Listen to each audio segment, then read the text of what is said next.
Maybe we should end the show and hold it to the camera. Disaronno.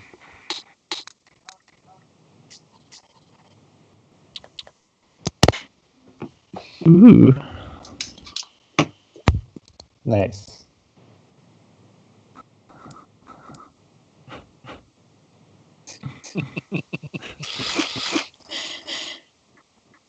Oh yeah.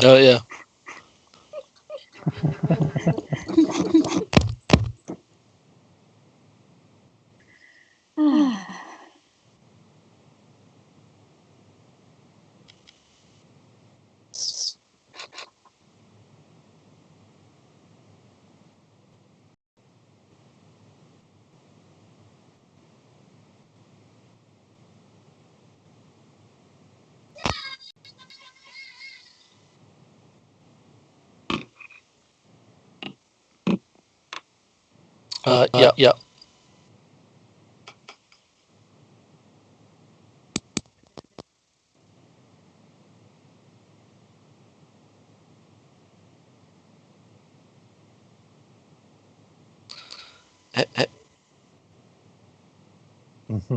Yeah. I mean, we're not Victorians. Kids are not to be seen but not heard.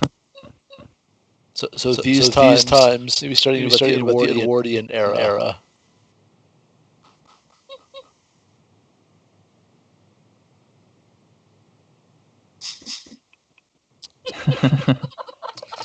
Classic. Well, I mean, if Tracy's killer doesn't oblige us, I have to that may.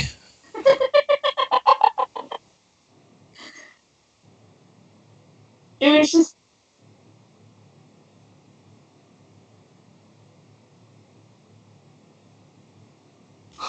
Well, particularly after the Avernus one, right? The Bard and. Was it Beetle and Bard set? Beetle and Bard set? Yeah, Beetle and Bard, that's it, sorry. You got, they got roped into that, right?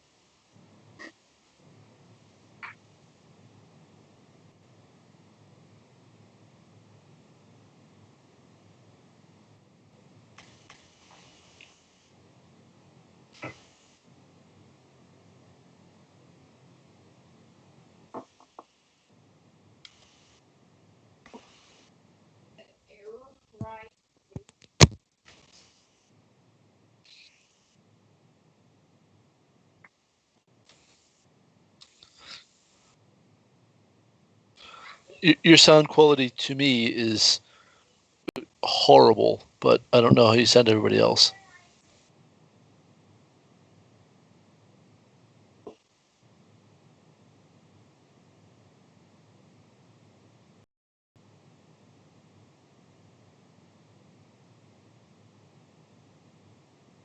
Well, you had been okay. It just fell over like 45 seconds ago.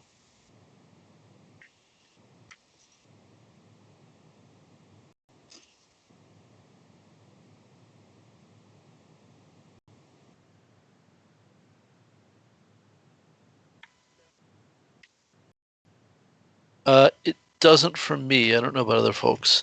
It looks more like it's a internet connection slowdown issue.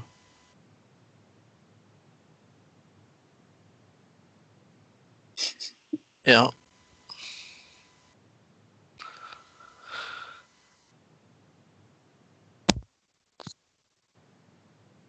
Yeah, you're coming in a little bit better all of a sudden.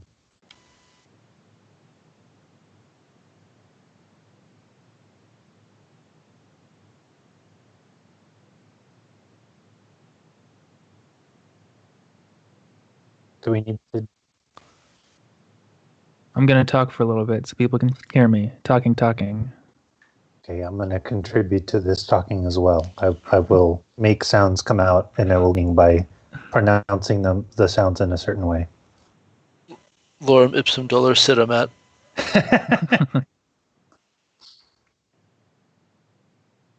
I will say words, all the best words. I have all the best words.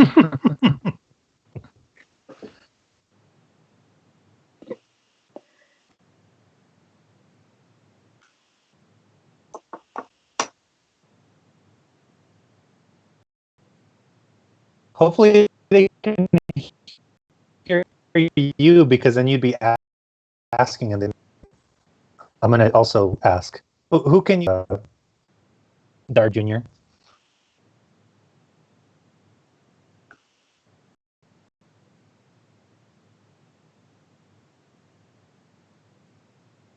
Oh, no.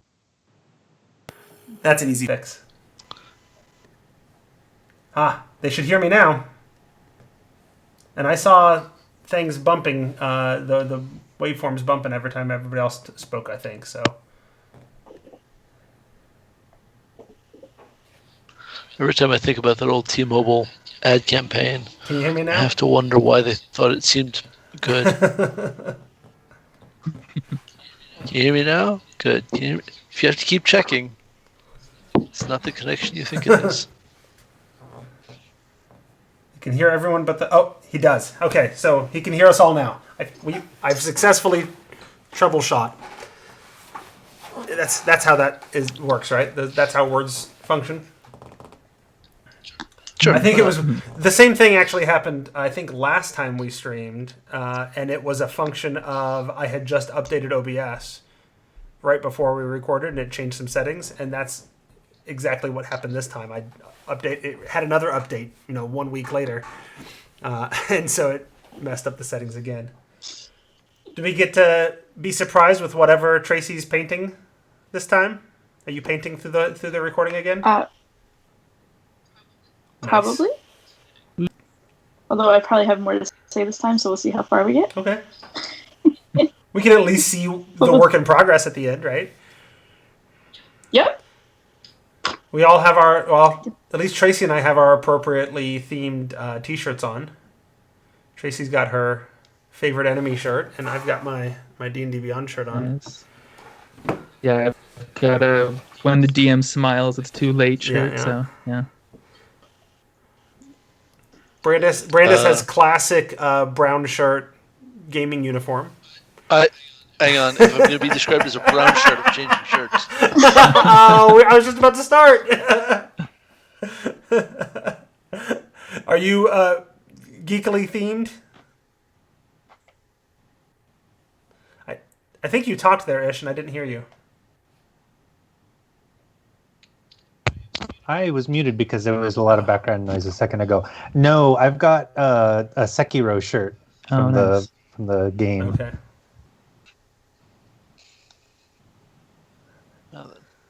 Oh, okay. Now that's branding. That's right. Yep. The blog is named after the shirt. That is actually how is it really? Is it brandising? Oh. Yeah, right. I got this shirt at Dragon Con in a million years ago, and then I started the blog. I like the shirt, so I named the blog after it. Fantastic. All right, we are now 25 minutes late, so I think we should go ahead and get started. Is everybody cool with that? Yes. Yes. All right. I am recording the audio. Twitch takes care of the video. Tracy and I both have our scripts up. So, we're good to go. Right now, we've just got 13 seconds of stuff for Sam to have to edit out. So. All right. I start, don't I? I should know. I wrote the script. All right. This episode of The Tome Show is brought to you by listeners like you. Thanks for using the Tome's Amazon and DM's Guild affiliate links and for becoming patrons at patreon.com/The Tome Show. Welcome to The Tome, a D&D news, reviews, and interviews show, and I'm your Tome host, Jeff Greiner. And I'm Tracy Hurley, and in this episode, number 338, we're going to visit Exandria as we review The Explorer's Guide to Wildemount. We have a stalwart team of reviewers joining us from the Tome Show family in this episode. First up, we have our junior editor. He valiantly picks up most of the editing chores that Sam doesn't take on. He's a trombonist extraordinaire. I assume. I haven't actually heard him play. It's Aaron Good. Crown's Guard reporting for duty, Captain. Also joining us from the Tome Show family, we have our social media manager and guy who really should probably just have his own show on the Tome Show. He also writes for Fat Goblin Games and has some fantastic updates to the Aurora's Whole Realms Guide catalogs on DM's Guild. It's Ishmael Alvarez. As usual. And lastly, but not leastly, we have our resident historian, our ambassador from Tribality, the co-author of a recently named bestseller on Drive-Thru RPG, a book called The Seas of Vidari, and everybody should go check it out. It's Brandis Stoddard. Hey, everybody. That was really, like, low-key. Everybody's so chill tonight. Tome Show News. And Tome Show News and Edition Wars. And the Tome Show News. And Edition Wars, right? So in this episode, we're going to be discussing the Explorer's Guide to Wildemount, which I want to keep calling Wildemount, and I'm probably going to do it, so I'm very sorry in advance. A setting book published by Wizards of the Coast in partnership with Critical Role, the extremely popular stream game. This is the second continent detailed in the world of Exandria and is the primary location of the second campaign. Before we dive further, I want to thank all of our listeners who support the show. You can do so very easily. You can either go shopping at DM's Guild or DM's. You can either go shopping at DM's Guild or Amazon, just like you normally would, but get there through the links at thetomeshow.com, and we get a small percentage. Or you can support us directly at Patreon by going to patreon.com/thetomeshow, just like patrons Leonard Pelche, Jill Sanders, Doug Palmer, and Merrick Blackman, who are amongst the family of supporters there who toss us a few coppers that helps me pay the bills that keeps the show going. So we're talking about the Explorer's Guide to Wildemount, and I want to start off, as we always do, really quick with the disclosure. Who besides myself is working from a review copy? I'm using the one available to me through D&D Beyond. Which you're getting as a function of your being a reviewer. And Brandis, you raised your hand, but the people listening to the podcast can't see that. So, Right, yeah. I am also working from a review copy. I receive review copies for tribality's sake from Wizards. And I got a review copy from Wizards that I'm holding up for those people that are watching the stream at, what are we, twitch.tv/Tome Show. And I'm holding up the physical copy that I got from Wizards, but I actually think I read like 98% of it on D&D Beyond as well. It's just, I always have my device with me, so it's just easier to have handy, and I read from there more often. So, which isn't always ideal. I really like that I can do that on D&D Beyond. I wish it would remember where I left off easier, and I wish I could like highlight things. But, someday I think we'll get there. I have a really hard time reviewing from an electronic copy, constantly changing tabs or whatever to read then compose, read then compose. Drives me crazy. So I'm really glad to have a hard copy for when I wrote my Tribality review. Awesome. And you did write an fairly extensive Tribality review, and I know you must be a fast reader because you usually get those reviews out pretty quick after the review products come out. So. Yeah, I composed the review pretty off the cuff and try to get it out as soon as I can. This one was a little more delayed after release than I usually like to see. But, guys, I don't know if you noticed the world's on fire. So. Oh, yeah, I heard. My bad. Yeah, really? All right. That's what the news says. Nice. I mean, when the world was literally on fire last December in Australia, we should have maybe taken a hint. The year was going to be a little hard. Right. Am I off topic? I'm off topic. It's all topic right now. It's fine. So let's start off with what this book is. So we briefly described it in the introduction as it's a setting book. Mostly, I think, is fair to say. focused in the world of Exandria, but mostly zoomed in on the features of Exandria around the continent of Wildemount that have appeared in or may someday appear in or are just extra details for you to know about from the second campaign of Critical Role, which takes place in Wildemount. The first campaign took place in Tal'Dorei, but that's not the focus of this book, right? So, although I think one brief expedition into Wildemount. yeah, they had. I think that's right.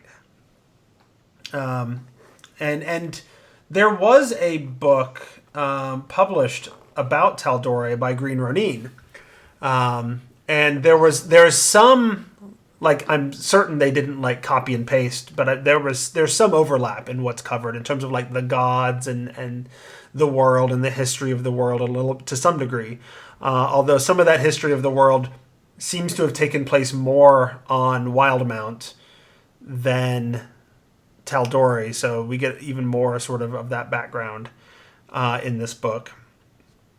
But yeah, so that's the gist of what this book is, right? Yep. Mhm. Yeah. It's also part like player focused options. Right, we get 3 new subclasses, a new, not quite a race, in the form of the Hollow One, 3 new backgrounds, a good fistful of new spells that are sort of cordoned off to 2 of the new subclasses, and then the Heroic Chronicle series. Yes. That whole section. Well, there's the And- Heroic Chronicle, which is a concept introduced in the character options, but then there's also the Right. adventures. There's a series of adventures introduced here as well. And by series, I don't actually mean series because they're all like levels 1 to 3. So they're really all like, what is it, 4 or 5 different introductions? 1, 2, 3, 4. There's four Right. different introductions into the world in different regions of this continent. Tracy? And part of the book too is trying to. It says it's aimed at like a new DM and new players, and I think that's part of the reason that they're all like low level adventures. I think that seems right. Yeah. Like, certainly, the book is aware that it is going to be one of the first D&D purchases for a lot of its target audience. Like, no one here misses the fact that Critical Role has been a huge gateway into D&D for just enormous, colossal numbers of people, and they're pitching the product very much to those people, and I think that's super smart. Having said that, it doesn't feel sort of underpitched to me as an experienced D&D fan. Okay. Not really at all. No, and I mean, there's a lot here as an experienced D&D player that appeals to me. I'm curious. I'm curious what each of our sort of Critical Role background is, because that might influence our experience with this book. So I'll start. I actually, back when the Tal'Dorei book came out, I interviewed Matt Mercer about the book, and we talked about it back then. And at that point, I had listened to the podcast version of, like, I don't know, maybe 10 episodes of Campaign 1 that they were like leading up to the end on pretty quick there. So I was way behind. I am now still way behind, but I finished Campaign 1 and I've listened to just a smidgen of Campaign 2. So I really don't have a lot of background with Wildemount. Although I know Exandria, I know the world, I know Critical Role decently well. And I've read the previous Tal'Dorei book, and actually used quite a bit of things from it fairly extensively. So, Tracy, what's your Critical Role experience? It's actually pretty limited because I think Critical Role came to critical mass around the time my child was born. And I actually haven't had a lot of time where I can listen to anything. Because most of my days are either at work or hanging out with him. And it wasn't entirely clear to me that I could let him listen. Although he loves Dungeons & Dragons. Okay, good. Brandis, what about... The language gets touched. It does sometimes. Yeah. Brandis, what about you? So when the book came out and I was writing my review, I had just finished listening to episode 50 of the second campaign, which is, but by coincidence, the exact time that the book is set. Oh. That is the exact time that they picked to snapshot the whole setting.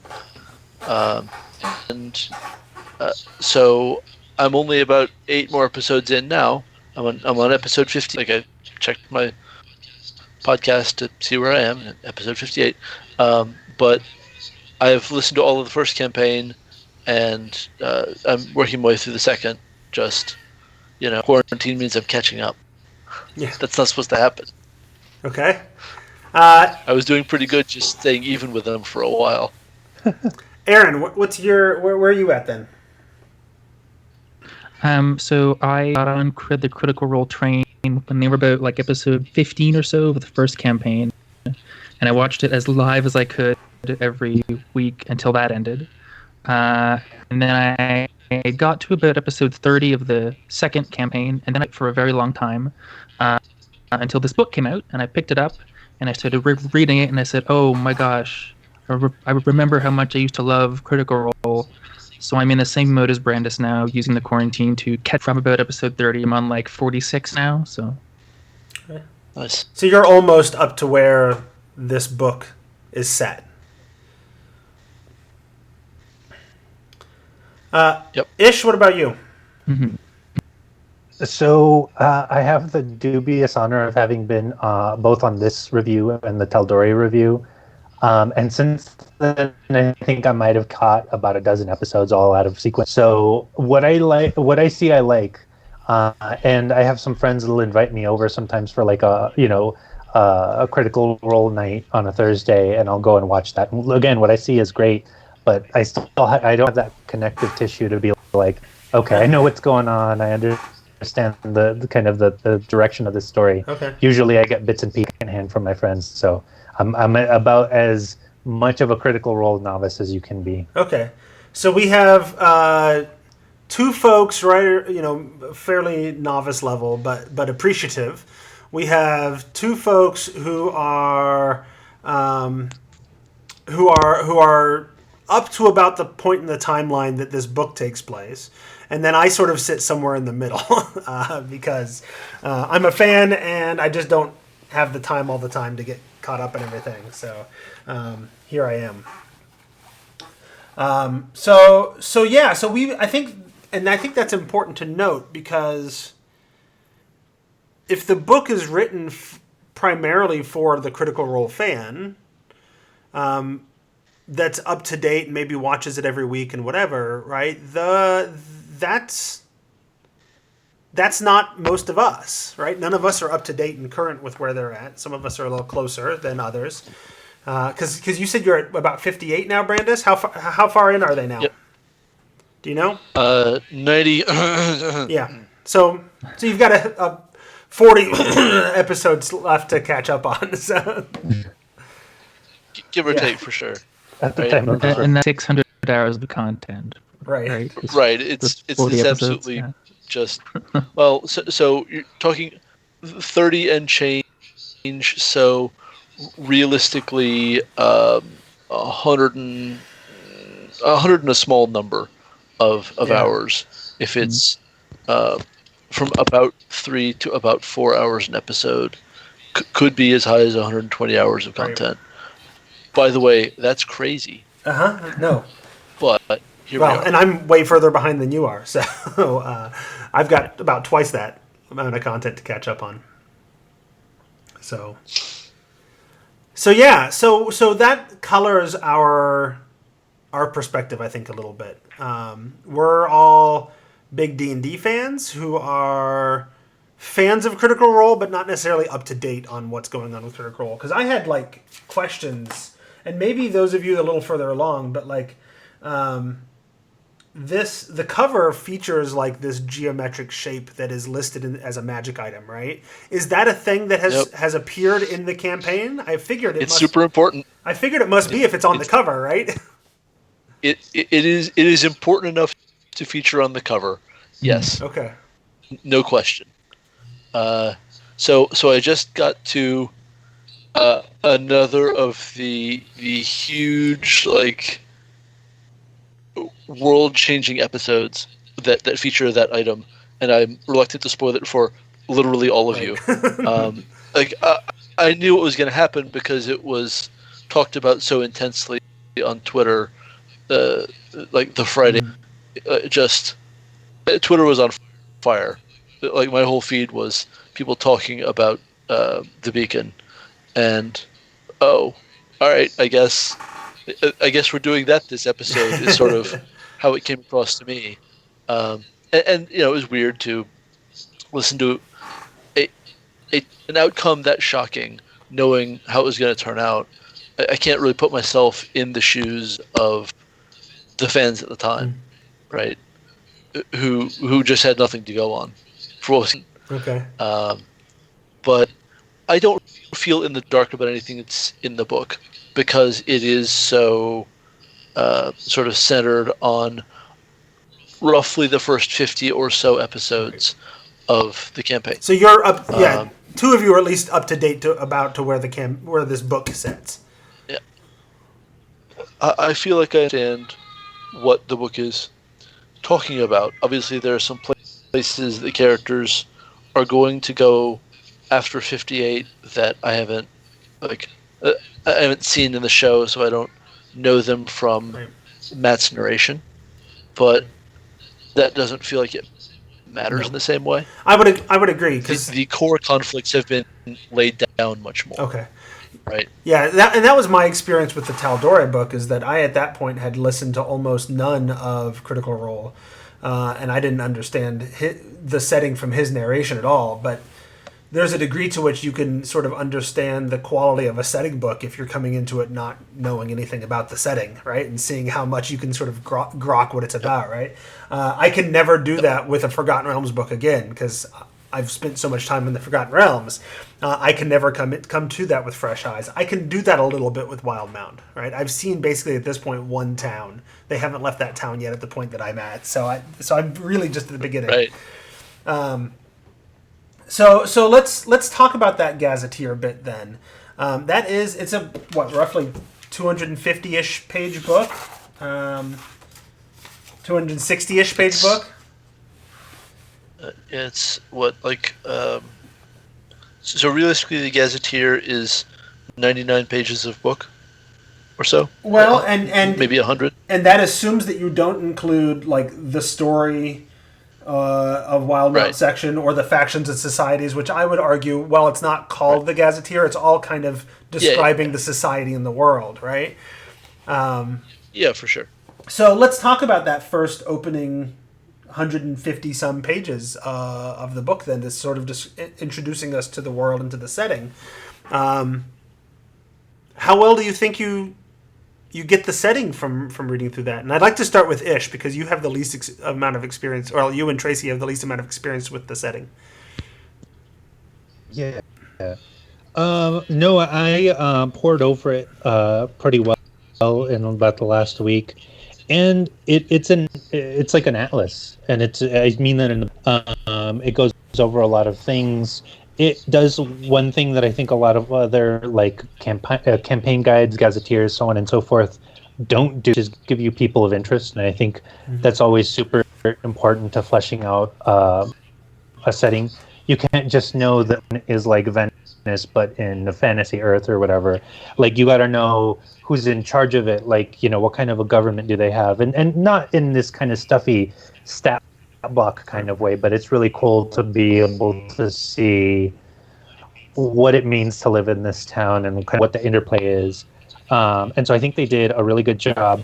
I wanted to point point out like the God section and like all of the things that they put into that, because they did a really good job of bringing the whole setting very deeply into D&D. I know that had already been happening from campaign 1, but I also know that a lot of the gods that Matt had chosen from when he first started running the game were Pathfinder gods, and it seems like that has pieces of it here and there, but obviously you'd have to file off all kinds of serial numbers, and it seems like they did that pretty admirably. I really like the way that all of that integration has gone. But yeah, I mean, I didn't have a chance to read through every single area and every single kind of city and city-state, but the ones that I did, I was vastly impressed with, because there's literally just this is brimming over with campaign ideas, with encounter ideas, and literally sometimes here's an adventure you can do in this place, and they tell you like an episode, this is what these are an amazing thing that again a lot of other gazetteer type places don't do. They do it slyly, where they're like, oh, these are problems in the region that you could maybe solve as an adventuring group, but I think giving you like a very steadfast, like, this is an adventure that you can definitely do here, and this is how you would do it if you did, really gives you, it brings the whole setting to life. And the bit about the important NPCs in the area in a setting book like this, like, I don't necessarily need that because I need to like stick to the canon, but I need that because it gives me interest. Like, oh, we're in this place. I need to throw somebody in front of them that's interesting to talk to, right? Or I need adventure ideas, and that's where those NPCs come in. And I found that rarely is any entry in this book just to check off all the boxes. Almost every NPC description, at least for me, had like material I could use. Just reading through all the members of the Dwendalian Empire, like royal family, that family is a mess, like in the best possible way. Perfect for adventures and such. And isn't that part of what Matt's known for, is like this characterization and bringing things to life in a relatively compressed area? And what I mean by that is the book's not that long compared to the amount of people, like NPCs and other things you're getting from it. Yeah, no, I think that's right. I think it brings out this level of evocative and interesting without bogging me down in lots of like background and lore and that kind of, like, I appreciate that kind of detail in a setting that I know really well. Like, I want my 500-page gazetteer of the Forgotten Realms because that's super fun for me, but I know the world well and it's not overwhelming. But when I pick up a setting book, like, I love the Midgard setting from Kobold Press, right? But when I pick up that world book, it's really intimidating because it's just as dense as like the 3rd edition Forgotten Realms gazetteer. And I have a hard time really just wrapping my head around it and understanding it and getting into that world. Whereas this does a really nice job of like giving you enough to give you a sense of the place, and enough to help you tell a story in the place, but not enough to like overwhelm me with information about the place, Yep. I think that they kept the location entries pretty tidy. Like, I have plenty of years of reading Forgotten Realms setting books where Volo drills down to the quality of ale in this drinking establishment as opposed to this one over here. Volo, dude, I want adventures. I need something, man. I need a bad guy. I just need a bad guy. And this handles that, right? Um, in that, it reminded me of what I liked so much in uh, the recent Eberron book, right? Where I was really, really into the um, very hard hitting and to the point um, sections on each region um, that didn't try to tell me about every village. They tried to tell me, here's what this place is like. Here's a cool adventure you have here, or maybe because it's Eberron, like a D10. Um, whereas this book sticks to about 3 adventure hooks, including a like level guideline for when that sort of thing is appropriate. Um, and, and there's a really difference in how much depth each adventure covers. Right, some of them are an encounter or two, and some of them are a big thing. We keep losing the audio of everybody except for myself and Brandes. So, Oh no. My sympathies to everyone who's been listening to me. I think we can still hear everybody. Oh, Tracy's back. So yeah, so Can you guys hear me? yes, I heard Ish. Yep. So I think Cool. we can hear everybody. With just the video is not there. So we'll muddle through somehow. We did this for like what 13, 14 years without video. So we'll figure it out. So yeah, I think Can I just say? yeah, please. I was just going to say one thing I wanted to say about the gods, because I think it's interesting talking about it in terms of Pathfinder. It also reminded me a lot of 4E because the Raven Queen was there a lot. Melora, who has a special place in my heart, and a few of the other stuff there. Right, definitely. Like, it's clear in the Tal'Dorei book and in the like, season 1 podcast that Matt is drawing very heavily from the 4E cosmology, and then has to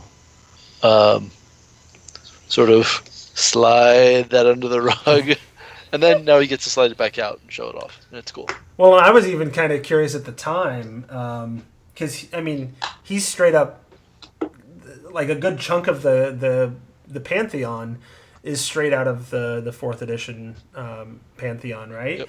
And so I was a little surprised because 4th edition had the most strict in terms of licenses. And it wasn't published by Wizards of the Coast. It was published by Green Ronin. So I was a little surprised he was able to just completely take these entities and throw them into that book like he did.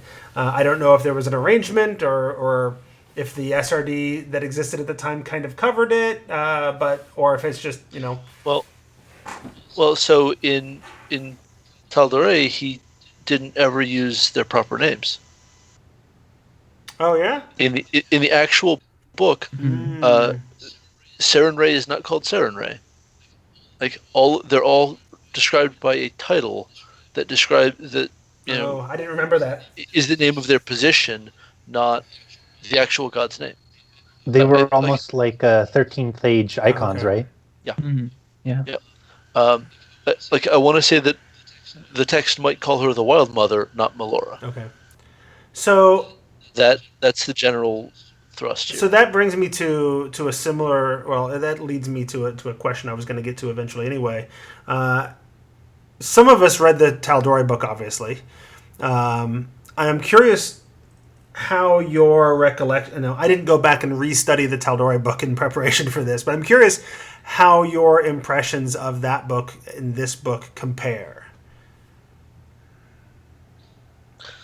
So I have cracked the cover of Tal'Dorei while standing in my favorite local gaming store, and then put it back on the shelf because I couldn't justify the expense at the time. That's not a judgment on the book. That's just where I was. I do think that personally, I like this one better than the Tal'Dorei guide.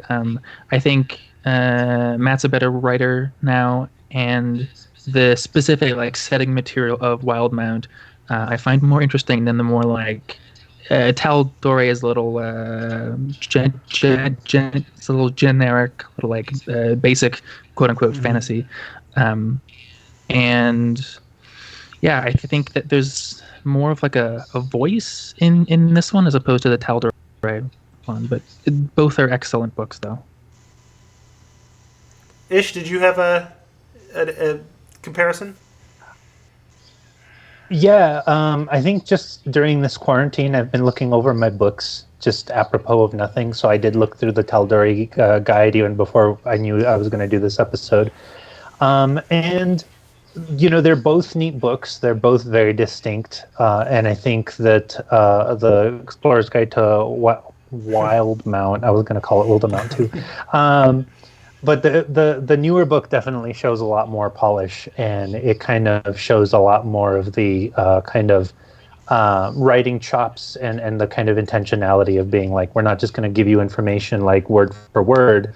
We're going to actually infuse a lot of this stuff with like really cool ideas that will help. And I think the idea that it is less of a book for fans to look through and be excited, which Taldori was, and that made it a really good book in its own right. This is more like, if you're just now getting into Dungeons and Dragons and you really like Critical Role, we're going to kind of lay out a really good framework for you to do that. And I think that it really knocked it out of the park while also being a really good book for the fans of the show.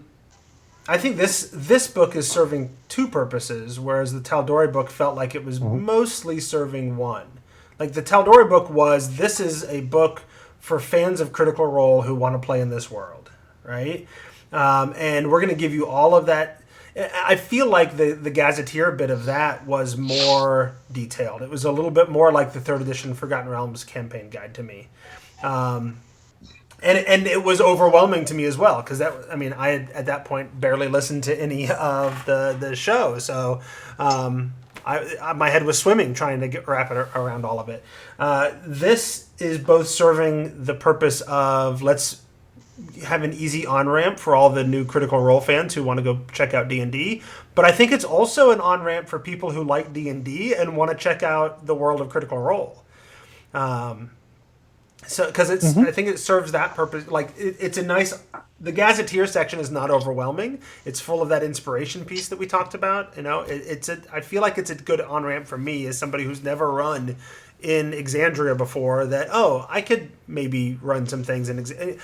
Providing level 1 to 3 adventures also serves that purpose, because that's one of the things I always struggle with in a new setting. Is okay, but what kind of stories am I going to tell in this setting? Like, it's not always evident to me like what kind of stories I want to tell. It's like playing in Dragonlance, right? Dragonlance is a great setting with a lot of stuff going on, but what story am I going to tell when it feels like the story is already told, right? And Critical Role settings, the Exandria could feel the same way. It could feel like that because they have this massively popular, well-known story that's being told that is world-shaking and what have you. So how am I going to fit in? And I feel like this book tries to sort of bridge that gap and tries to show me, okay, but here are the stories you're going to tell. Here's the way you're going to do that. So, yeah, and I really like how little the Mighty Nine and Vox Machina are mentioned in the book. They're only been very tiny, like sidebars, or once or twice in various location descriptions. They really let you forge your own path in it, which is awesome. Brandis, you look like you have something to say. I basically agree with what you're saying here. The situation of here's a setting book, it even includes conflicts and ideas on what to do, but I still can't figure out how to string these together into a story that tells that setting, something I really struggle with. What I often say when I'm having that thought is that I want to see this as someone who loves it. Right. To some extent, having listened to Critical Role, I have a much better idea, like what a Wildemount campaign should feel like. But the scale of story that they're telling feels very much more personal in Wildemount than some of the Mattel the Ray story did, because of the massive events like the Chroma Conclave in the first campaign.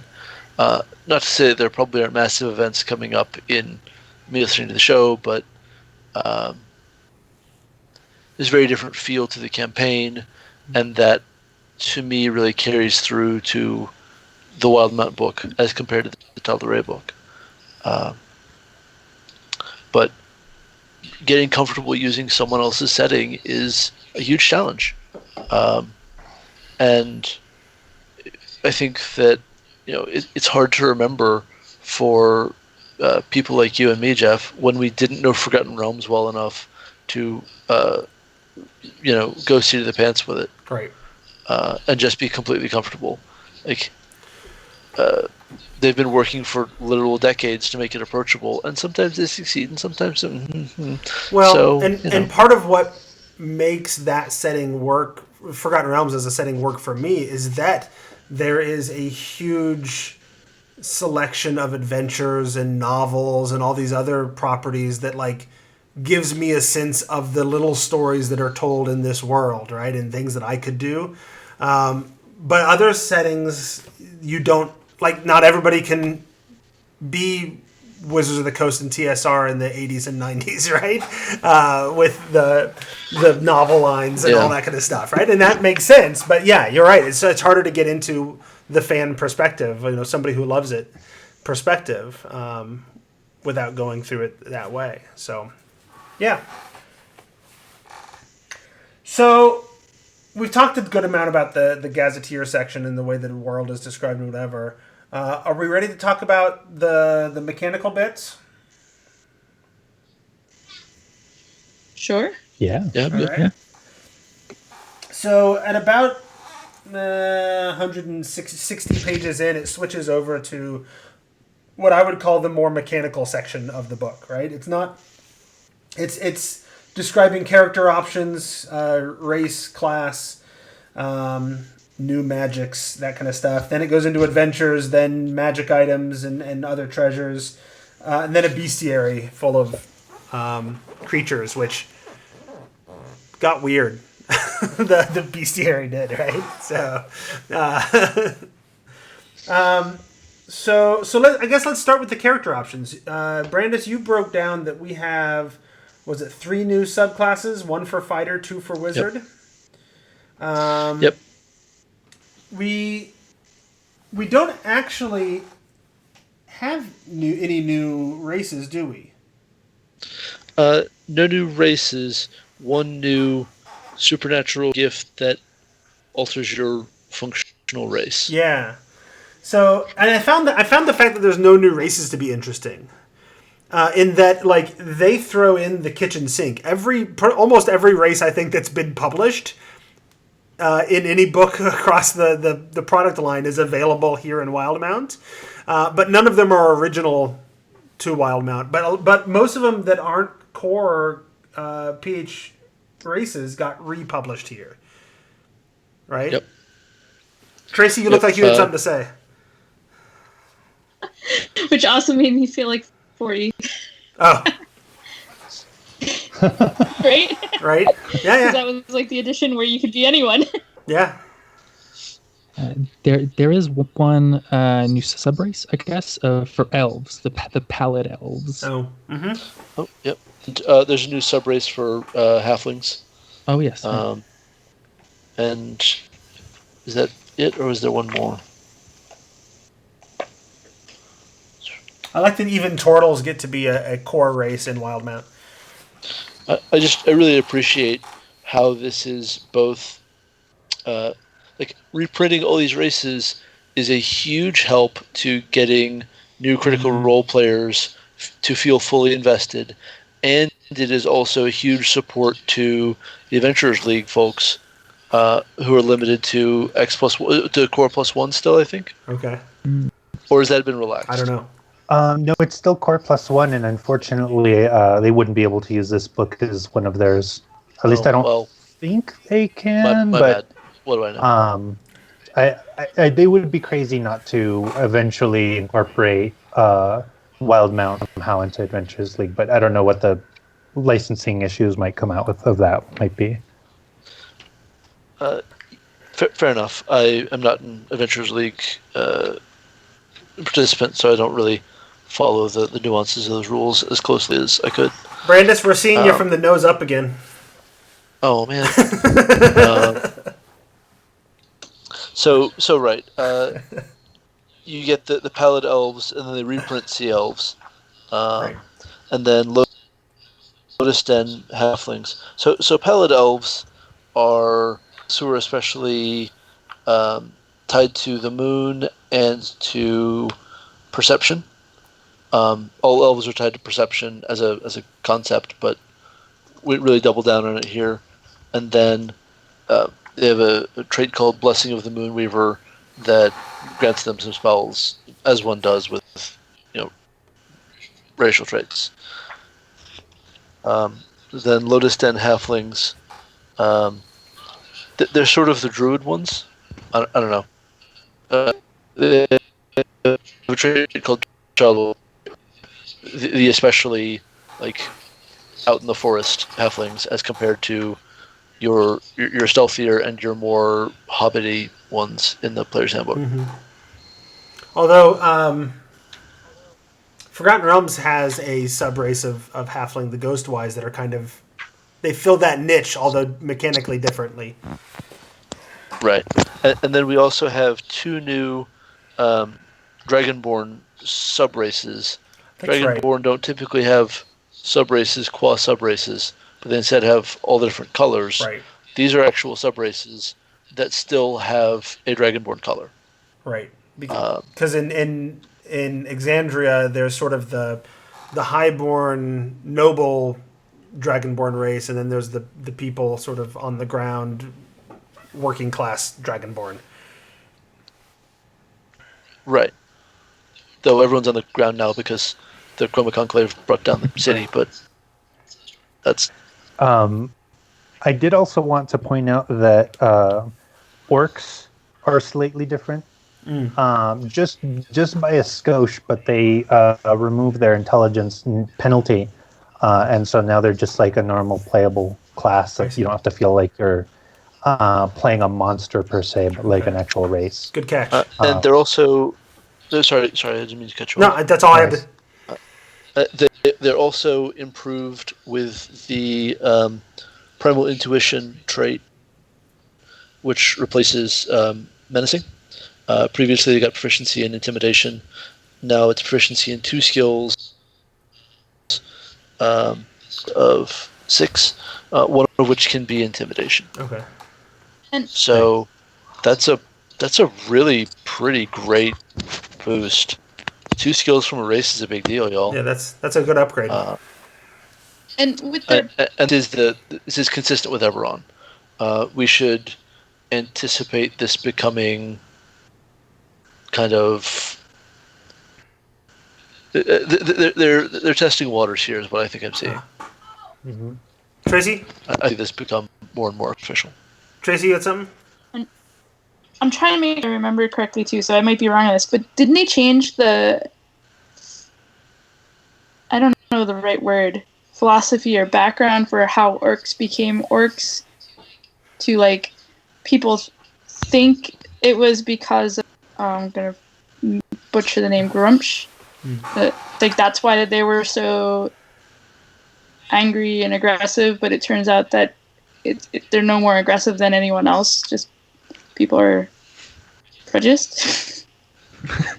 Yeah, it totally speaks to the flavor of the setting, where I think and crew take great pains to throw off some of the older stereotypes of the game and make even the quote unquote monsters like real people. A great example, it's not player option, so sorry for the digression. It's fine. But even in one of the adventures, there's some Sahagin that have names and personalities, which it totally took me by surprise initially, right? Well, what? These aren't just bloodthirsty shark people? They have wants and bonds and flaws. what is this? But it totally works, right? It's great. So the point that Tracy is referring to is actually kind of worth reading into the record here. Stories tell of how the blood of the ruiner, that's Grumsh, flows in the veins of orcs, driving them to commit acts of terrible violence and anger. Orcs call this fury Kgargrum, or the Curse of Ruin, and use it to refer to everything from battle rage to a bad temper. Half-orcs are said to have inherited the blood of the ruiner and to carry the same bloodlust and fury that orcs do. Orcs and half-orcs do feel a certain pull toward violence and anger, but the simple truth is that there is no curse of ruin. No supernatural power drives orcs to kill. Rather, they are simply victims of the same selfish, violent impulses that corrupt all mortal beings. All right. There you go. In the record. So, Yep. I think one of the things that I'm eager to get to is the new class options, the spells and the subclasses and whatever. But I do want to ask really quickly, even though we're down to we've been doing this for 47 minutes already. I do want to ask about the Hollow One supernatural gift sort of race add-on. Because it's one of those things, I looked at it, as I often do when I'm reading these things, right? I'm looking through them and I'm saying, yeah, but what can I lift and put into my campaign right now? I'm not in Wildemount at the moment, but what can I lift and put into my current game? And my characters just walked into Barovia. And the Hollow One feels like a pretty good option to throw into Curse of Strahd in a lot of ways. But then part of me also looked at it and says, yeah, but what's the give and take? It seems like it's just a power boost. I guess that's why they call it a gift, right? It's just mechanically it's a power boost and there's no real downside to it, right?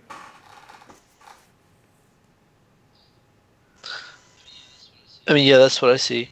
It's a power increase.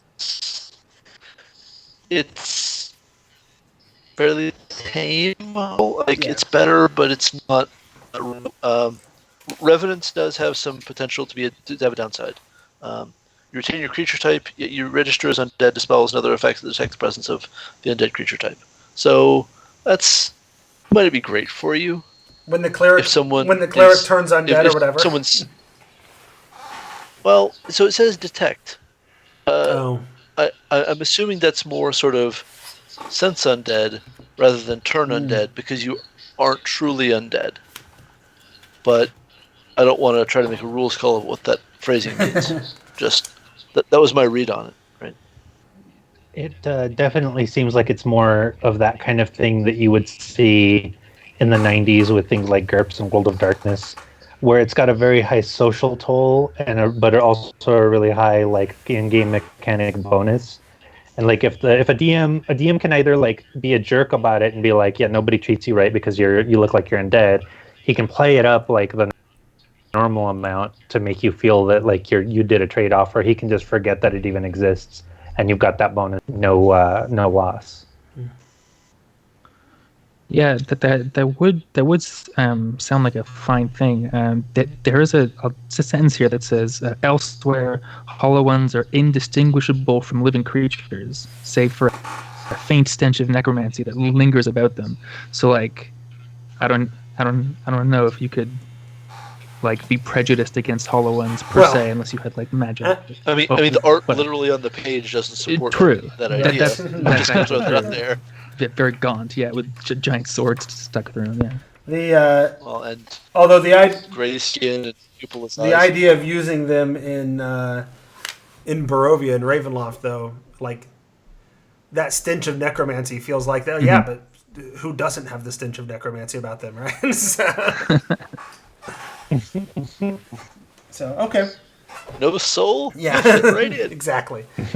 Okay, so let's get into the classes. The Echo Knight, the Chronergy, and the Graviturgy magics, I think are the initial thing that people are talking about that when this came out in my sphere.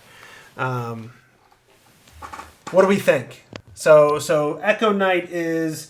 So I guess it's worth pointing out the book introduces this idea of Dunamancy, which is sort of tapping into the power of possibilities. and that. And I'm not entirely sure how, but that means both gravity stuff and time stuff. Like, time makes sense to me. I'm not sure how gravity plays into the power of possibility, but there we are. And so the Echo Knight is a fighter subclass that like pulls on this magical energy to sort of like create echoes of themselves from other timelines. So there's like another version of you running around from another timeline helping you out on the battlefield. What do we think of the Echo Knight? I mean, it sounds super fun to play to me. It makes me think that it's one of those classes that's really fun for a player and really fiddly for a dungeon master. Mm-hmm. Yeah, it's definitely my favorite if we want to play one soon. And they made it work without a grid, but it again feels so much, and this is probably just because I'm on a 4E kick, it felt like back on 4E again. Mm-hmm. Where you could play it without a map and a grid, but do you really want to? You know, so, yeah. Yep, I get that. And so then you have a little bit more like. Oh, I'm sorry. It just gave you a little bit more of that tactical feel without it being a grid minis game sort of thing. Mm-hmm. Right. It definitely calls to mind things like the shaman from 4E, but it doesn't project an aura, so that grid sense is definitely not there. I think they did everything they could to like make the concept still manageable. Is my feeling. It's very big, flashy magic from the fighter. Right. Not every fighter class gets flashy magic. There's no remotely physical explanation for this. Yeah, so in the interest of time then, let's talk about the... then you have the two new wizard schools. What is it? Chronergy and Graviturgy. And Chronergy is the time one, and Graviturgy is the gravity one, right? And Chronergy drives me a little crazy because I keep wanting it to be... what do we used to call time magic? Chronomancy? I keep wanting it to be chronomancy, and it's not. But thoughts on the two new wizard schools? Well, so like people have been trying to get the time mage and time magic concept right, certainly since like Chronomancer sitting on my shelf, guys. Yep. And for my money, this is the best that has seen print. I definitely agree. I don't think I've seen something that captures as many good cinematic moments of being a time mage while still staying in bounds on power as this does. That's me. Yeah, so the Chronergy piece here, though, is also the thing that I am most hesitant to incorporate into my campaign, given that I'm not running a Wildemount campaign, right? If I'm going to introduce time magic into my game, like that needs to be the theme. That needs to be at least a theme of my story, in my mind, because it's significant. Like it has significant potential to mess with things otherwise. So, well, it doesn't say you can like travel back to. I don't know, the Age of Might in Dragonlance. Right. Or, travel back to the Arcane Age and Forgotten Realms. But I mentioned those because time travel magic of one form or another is super, super common in fantasy and is very well attested in the realms and Kryn. Oh no, I'm not. I'm not saying that this isn't the type of story that gets told in fantasy. I'm just saying that's not the type of story that I'm telling in my campaign or any campaign I've ever run, and I'm not too keen on introducing it through this class option unless that's the kind of story I'm going to tell. Fair enough. Jeremiah McCoy, who we both know, and who Tome Show listeners might know, actually ran a campaign with us once that was all about time travel, and this class would fit in really well there. So I kind of want to go back and have him run that campaign again. Only I want to do this wizard. But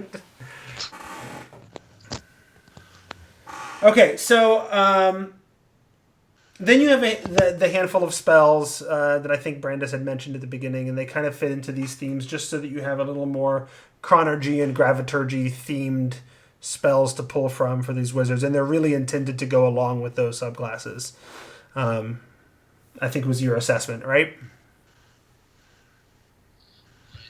Right. The sidebar suggests that these are locked to the chronergist and graviturgist, and I'm not really sure how that's playing forward in the whether Caleb is allowed to learn any of the spells or not. But there's a sidebar about whether other people should get them. Okay. Yeah. It's a DM call. All right. And then we get into there's a handful of backgrounds, and I think that's pretty easy to bring in, right? Backgrounds are go ahead. Just as a reviewing note, the spells are a very mixed bag. Okay. What do you mean by that? There's some very nice and simple ones, and there's some that just didn't quite hit it. Just a little bit off. Often that they don't mesh with the 5e aesthetic, or they're not well designed, or often that they may be objectively worse than spells of lower level. Okay. Like Gravity Fissure just doesn't land. Mm-hmm. It's a shame, but there we are. Okay, and that happens. Yeah. So I want to, before we move off of player options, though, I do want to talk about the Heroic Chronicle. I think it's gotten a decent amount of attention, and I think it's worth talking about this concept a little bit. So who wants to... somebody besides myself and Brandis, because we talk a lot. Somebody besides the two of us, tell us about the Heroic Chronicle. So I love it because I've loved the concept of it for a long time. And if anybody has ever played, old Artelsorian games, they had something called the Life Path Table, very similar. But this is obviously very tailored towards, the Wildemount and whatnot.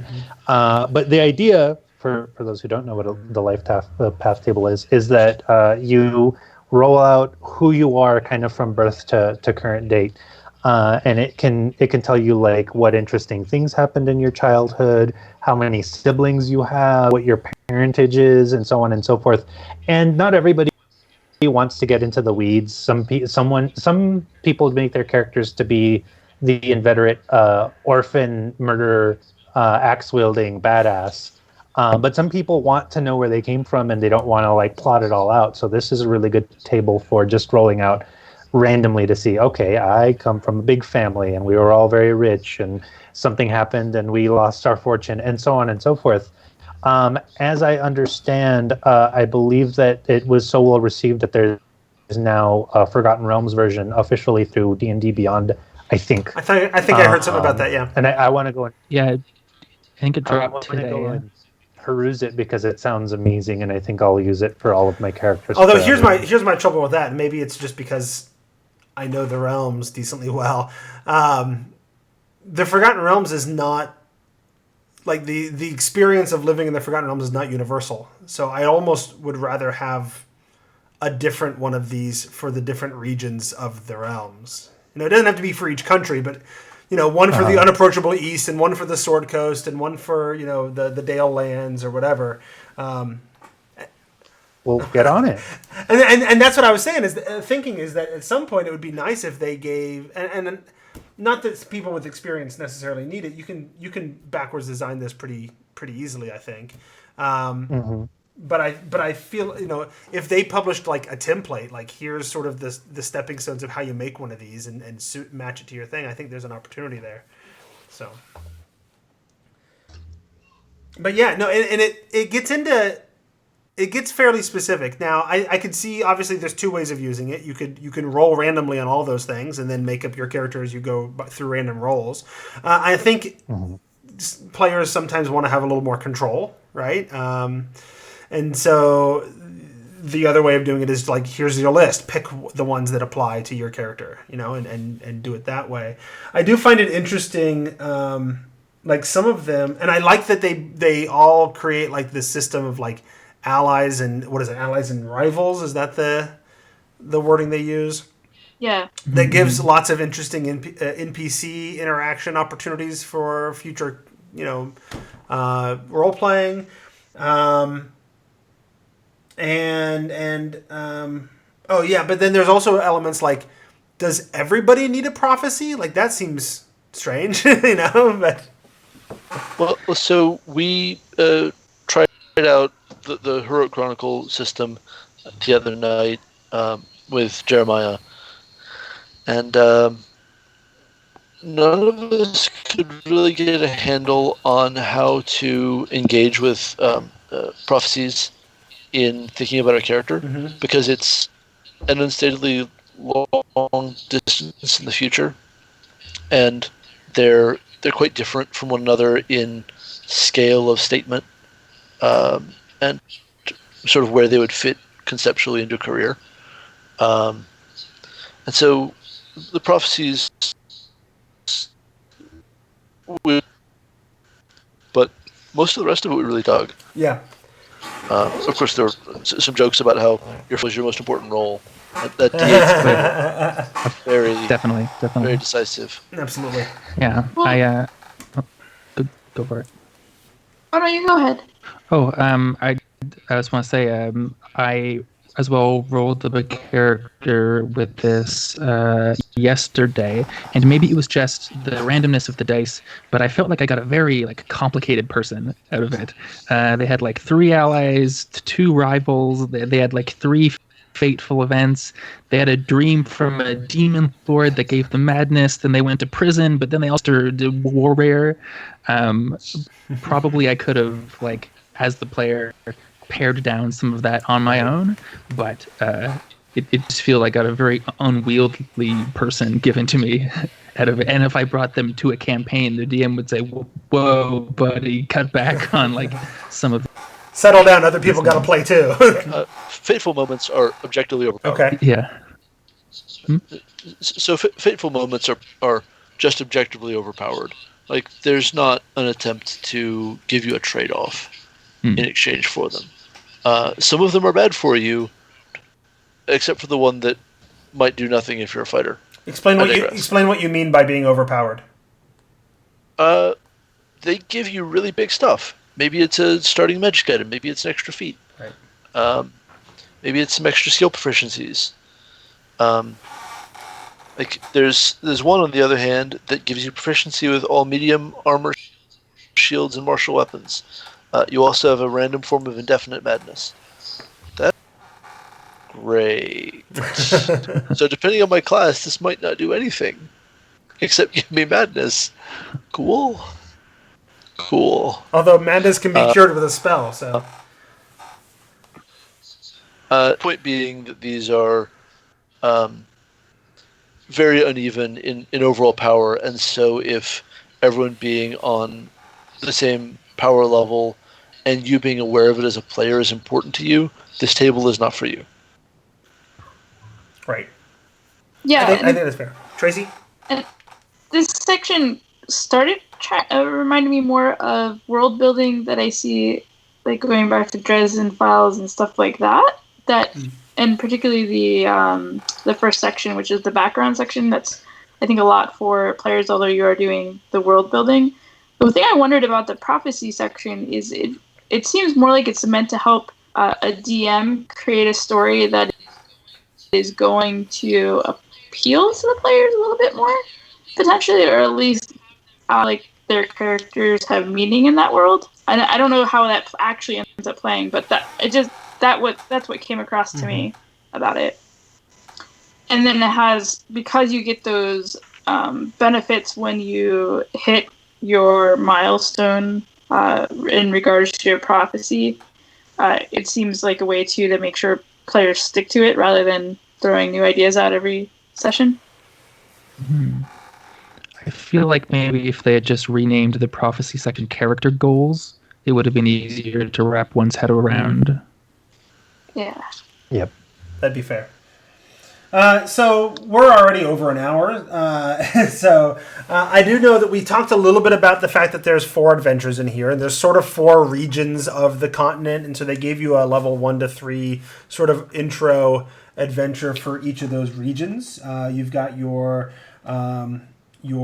seafaring based adventure. You've got your up in the frozen north adventure, and then you've got your other 2 sort of dealing with those settings, at least the way they're presented in these adventures, feel a little less iconic, because they're not like in an easy to define genre of here's your go into the ocean thing and here's your trudge around on the ice thing.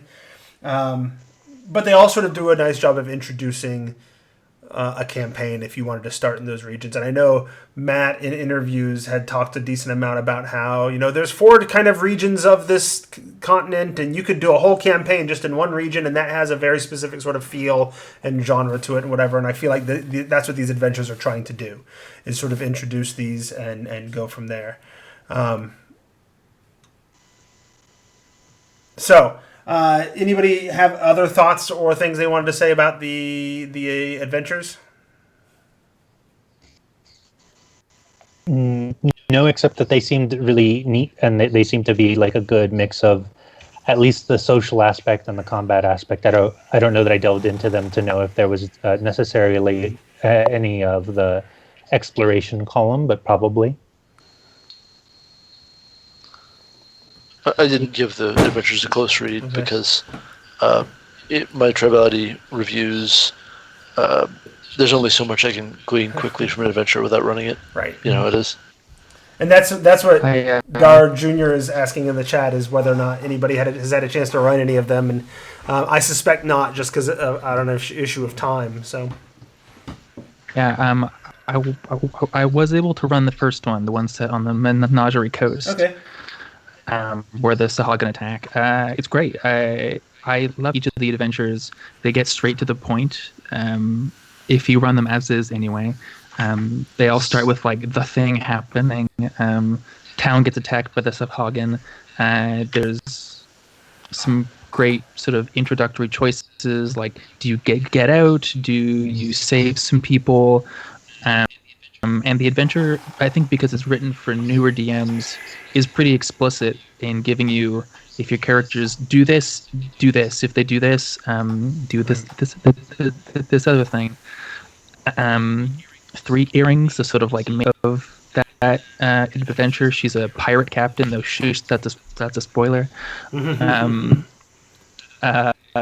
She's given. There's a lot of great advice on how to run her. She can mechanically at certain points gain favor or lose favor with in like really explicit ways, which makes it easy to run. So yeah, I had a great time. Yeah, okay, so good. And I think, if I'm not mistaken, the adventure Frozen Sick, which is the one up in the frozen north sort of region, was at one time during the period of quarantine offered for free on D&D Beyond, so people could check it out. And as I recall from the conversations around that, it was also written by a friend of the show, James Intercasso.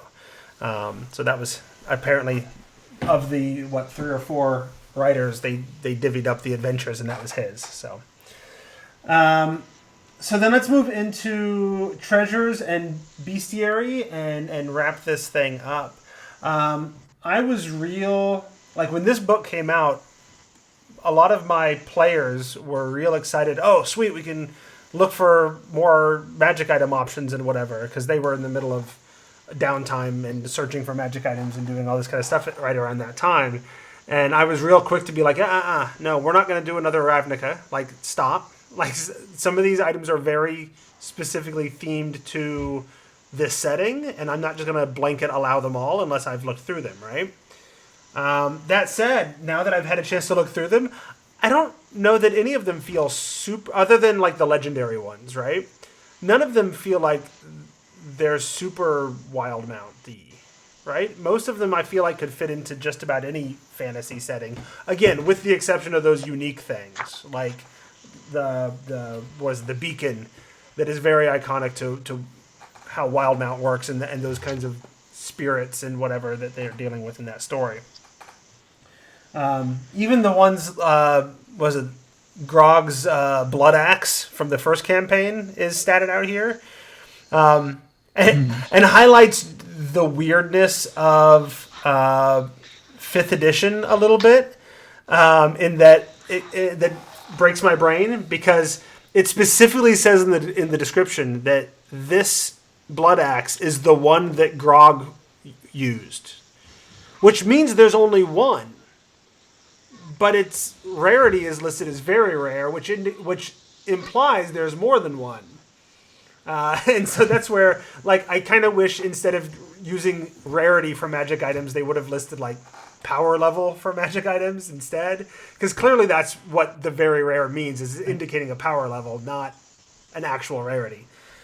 But that's just a nitpick of 5th edition to me, not an actual problem with the book, right? Yeah, I didn't have too many like super big opinions about the magic items, but I did just want to take a moment to shout out the item with name, maybe in any book, the potion of maximum power. Okay. It's great. There were several things, as I recall. I gotta turn back to that page now, that had interesting names. Maximum effort. What'd you say, Brandis? Yeah, 268. I want to see a potion of maximum effort. And what about reward? Yes. Yeah, and yeah, so absolutely. I think I don't. And some of them are weird and dark too, like the butcher's bib that's just constantly dripping with blood. All the other effects are relatively positive, right? But that it's constantly dripping with blood. So yeah, I kind of liked pretty much all of the magic items and didn't have any question about, like, as I read through them, I'm like, all right, here's the part where I got to be real picky because my players are going to want to try to integrate these things. And then I went through them all, and it's like, well, other than the few, like, very rare to legendary sort of things, like, no, I'm kind of cool with all of this. They also add some more vestiges of divergence, and I say more because those of us who read the Tal'Dorei book were already introduced to this concept. So far as I can tell, that you have different vestiges of divergence, so you're not going to see any of Vox Machina's vestiges here, but there are other ones. And they just sort of add to the collection then, and they seem to function mechanically in a very similar way, right? They scale up over time, and you have to hit sort of these story points to personal sort of character story points to raise it up to the next level. And it's a neat concept, and it's one that's been around in D&D forever, and I think this is a decent story-driven way of implementing it. So I've used the vestiges from the Tal'Dorei book a lot in my campaign.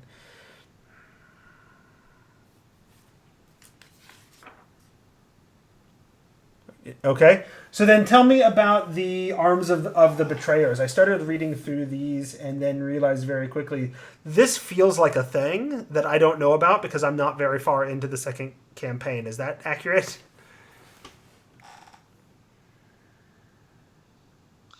I have not seen any of them show up, on stage, as it were, but okay.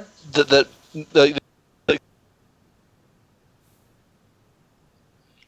You're muted, Yeah, Brandis. Brandis, we can't hear you now. Oh, jeez, I'm sorry. So my kids are still up and are being noisy. So I haven't seen any of them show up in the campaign yet, as far as I know. But they feel like something that would show up a little later in the campaign. Maybe around 9th level and higher, rather than at low level necessarily. Okay, and so they're basically all sort of these artifacts connected to the betrayer gods, and so they're big, powerful things, but they're all a little bit dark. Is that a fair description? Yeah, they definitely seem like the anti-vestiges. Oh, sure. If you're going to give your players big, powerful swords, you got to give the enemies big, powerful swords too. And then it finishes off with the bestiary that I described as getting a little bit weird earlier in the recording. Because a lot of it seems to be like, let's take a normal crazy fantasy D&D creature, but then do weird things with eyes. Right? There's the one towards the beginning of it that has this weird giant eye coming out of it, the tip of its tail. It's like a cat with a big weird giant eye coming out of the tip of its tail.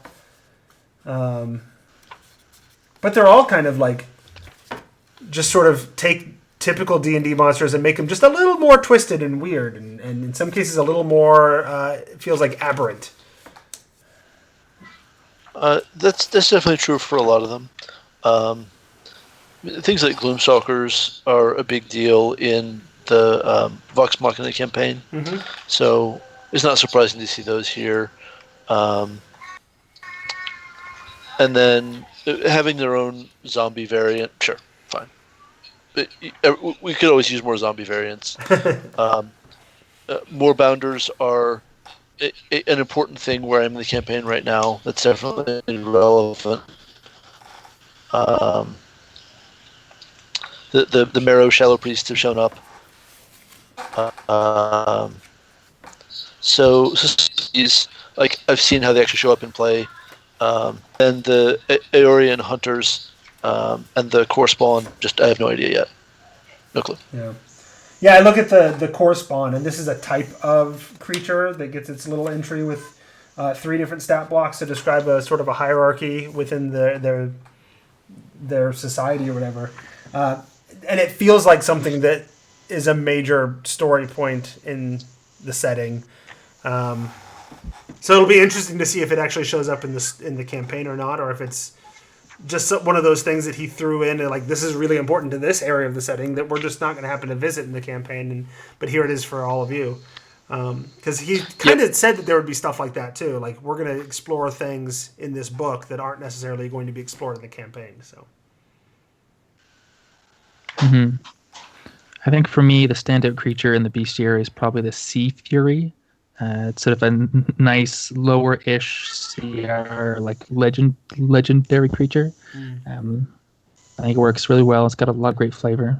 I mean, could use more hit points, of course, but everything could. All right. And of course, when Matt puts it in front of the players, he'll give more hit points. Sure. Yes. Because he does. All right, so we are a good hour and 20 minutes into recording now, and we got started a little bit late dealing with some technical issues and whatever, and getting the stream going and all of that. So before we sign off and wrap this up, I'm curious, anybody have any sort of last thoughts, any last things you want to say about the Explorer's Guide to Wildemount before we take off? Tiefling art. Yeah, what about it? I really like the image that they had for tieflings, body positivity and all that was nice. Piggybacking off that, there is a lot of gender diversity in the book. Lots of like non-binary and such, which was always great to see, like officially stated. Any other last? I had. Go ahead. Sorry, if I had anything to say about it, just that this book really knocked it out of the park, and the people might hate me for saying this, but I kind of wish that they would revisit the Sword Coast Adventurer's Guide and write it more like this one. Okay. Same. Well, and I didn't have that thought about the Sword Coast Adventurer's Guide in this book, but it did occur to me, since they came out relatively close to each other, this is a better introduction to this setting than I think the Eberron book was to Eberron. Now, I don't need the Eberron book to have everything I need for Eberron, right? Because we still have lots of stuff that we can find on DM's Guild, old books and whatever from previous editions. So there's still lots of Eberron stuff to pull from, and this doesn't have very much. But in terms of an on-ramp into a new setting, I thought this was about as well as a setting book could do. That's fair. So if we want to do a comparative review, that's sort of a different matter. Yeah, I was actively trying not to, but this is a last thought. So right. So Eberron is presenting a world that presenting more continents in a single book. it is absolutely Than this is, right? And the continent of Corvair has more separate nation states and regions and so on than this has. Yeah, no, I think so. It's much more stripped down. It is. I think the choices that were made that were different that stand out to me are the way that Wildemount decided not to be like, here's your sort of default starting point. Like Eberron spends a lot of pages like, here's Sharn. Let us tell you a lot about Sharn. This is your starting point in the campaign. Whereas Wildemount is a lot more, no, we're going to give you some adventures and let you just sort of jump in to starting in that way in these different regions. And I thought that was a different way of introducing it that I liked. So anybody else have last thoughts? I think we've heard from everybody but Brandis. I talked most That's of the true. episode. That's true. Aaron, you look like you're... super last thought for me. I think the biggest inspiration I got from this book was I absolutely want to run a Saltmarsh game set on the Menagerie Coast. I think that would be like such a good flavor to take Saltmarsh out of the gray, like English countryside and put it on sort of like a bright Mediterranean vibe. Would be awesome. I can see that. Absolutely. All right, then. I think we're going to go ahead and call that the end of the episode. It's going to be a long episode, but I think it'll be a fun one. And we'd like to say thank you to everyone who listened through and are list shopping at Amazon or DM's Guild through the links at thetomeshow.com or become patrons at patreon.com/thetomeshow. Where can folks find you? I write for tribality.com. I'm on Twitter at Brandis Stoddard, and I write my own blog, www.brandisstoddard.com. I also have a Patreon, Brandis Stoddard. Awesome. Ishmael? I can be found on Twitter primarily under King Lorathorn or Elven Wizard King, if that's easier to spell, which it certainly is. But also, a lot of my products that I write for 5th edition Dungeons and Dragons and such can be found on Drive-Thru RPG under my name, Ismael Alvarez, or Colin Games, if that's easier for you to spell, which it probably is. And Aaron? So you can hit me up on Twitter at TBoneDoog, TBONE_. Or if you like anime and 8-bit chiptune musics, I do a lot of covers on my YouTube channel. Just my name, Aaron Good. Nice. All right. If you want to get a hold of us on the show, you can email thetomeshow@gmail.com. You can find me on Twitter. I am at Squatch, SQUACH. You can find Tracy on Twitter. She is at Sarah Dark Magic. That's Sarah with an H, and then dark like dark and magic like magic. And you can also tweet the show. It is at The Tome Show. And that's episode 338, where we used a new form of magic to harness the power of the possible and meet ourselves from other timelines as we reviewed the Explorer's Guide to Wildemount in this episode of The Tome. Yay! Yeah, So, guys, I need to bail Yeah, pretty me quickly because my kids are melting down pretty hard. But, Aaron, it's really nice to get to meet you and talk to you. Everyone else here I've gotten to talk to before, but you I just get to thank on air that then gets cut. So thank you for your hard work. I really appreciate it. Thanks, man. All right. Peace, everybody. Peace Love out. you guys.